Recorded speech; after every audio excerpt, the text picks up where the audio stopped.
I do this on this arm, believe it or not, just about 2 to 5 minutes a week. And in a second, I'm going to show you the difference between my two arms.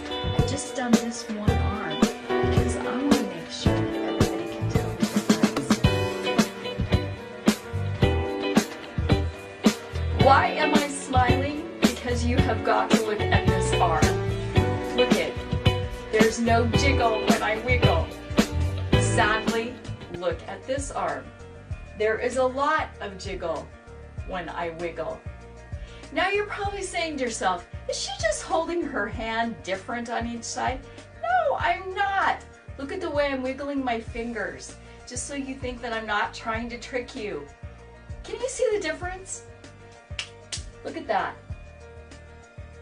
Look at this.